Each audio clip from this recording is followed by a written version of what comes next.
Hello out to all you wonderful people. This is Andre, the Game Idea Guy. Thank you once again for lending me your time and your ear and listening into another 3DS game idea. And this time, I'm going to talk about one of the games that was on Dreamcast that I think not very many people actually really knew much about, and that was a game called Illbleed. And I loved playing that game. Like I enjoyed it thoroughly. Like it was fun. It was interesting. It was weird. It was like a weird campy like survival horror game, like one of those B-rated movies, like where you could tell that they were horribly bad actors and shit. Like that's kind of the vibe it gives, but it makes it fun the way it works out. So,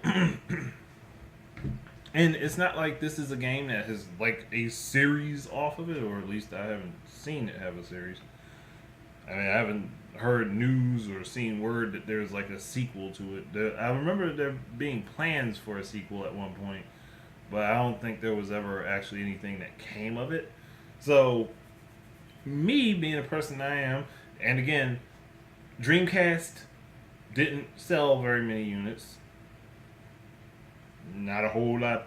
Like, mostly because people could pirate easy as. Well, that wasn't why it didn't sell a whole lot of units. It didn't sell a whole lot of units because Sega basically gave up on it.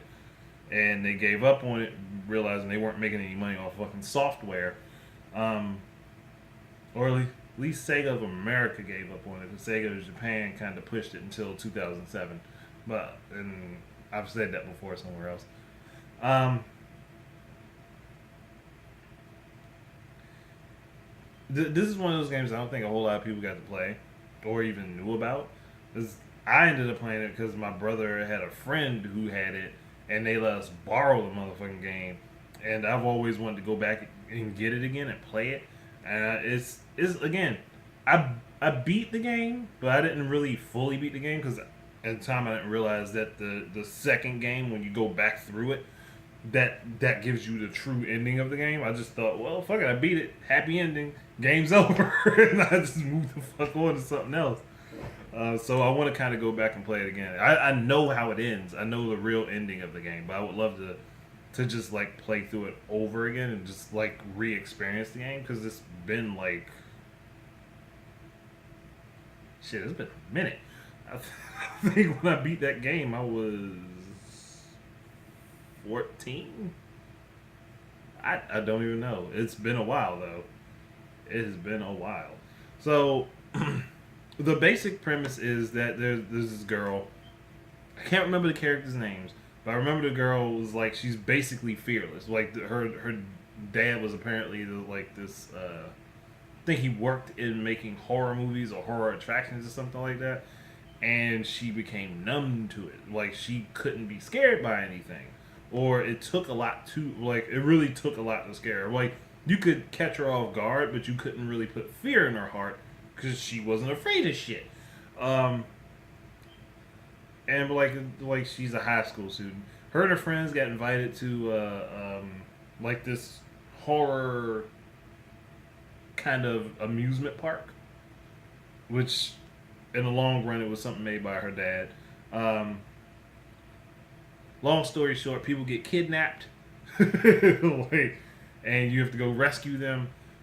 In the first playthrough, you have to rescue them because that's what gives you the chance to go back and play it again. In the second playthrough, they all have to die. Like literally, you can't rescue them. You have to let them die before you complete each level. So it's an option to do. It's an option as to whether or not you can do it. Like, but in order for you to get the real ending of the game, you have to let all of them die. They don't actually die in the story. It's just like she sees them die, and it starts to fuck with her psychologically. Um,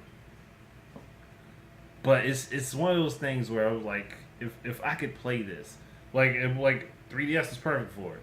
If I could play this and it has an inventory management system, it has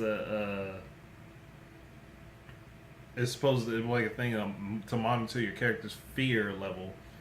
Because you don't just play with the girl, you can play with her friends after you rescue them, and each one of them has different levels of stats. But she's still the best character to play with overall. Like, no bullshit. You might as well, if you unless you just really like another character. She's the best one to play with throughout the whole fucking game. Uh, I wish I could remember the fucking character's name. Let me see if I can. It was like I know the game. I remember what the game looks like. I just don't remember the characters' names. Like there's one point where you can have one of your friends has his brain removed, where you can literally save him without saving his brain, and then you get a derpy version of him. Like it's all like there's a lot of fucking little Easter eggs and things in the game where you can do just a bunch of weird shit. So I kind of it's just me just wanting to see more of that happen because I'm kind of interested in that type of stuff. I'm trying to look up the characters' names real quick because my computer would move a little. Why did I just? Stupid me. I googled Google. Like yeah, that's real helpful. Oh, it's developed and published by Crazy Games. I don't think they're around anymore. But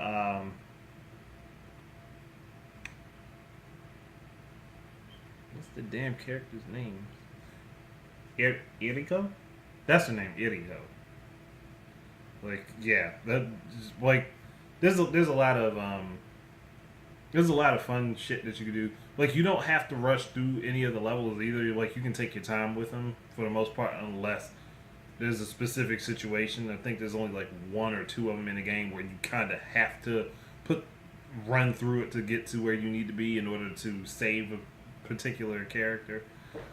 Like, but it was fun. And again, something that was interesting, was different, and people complain about wanting interesting and different games, and then they don't go back and look at the shit that's already been out and say, hey, why can't we get that, or something like that, or bring that to now. Like, motherfuckers don't actually want what they say they want. I do, but the general populace doesn't.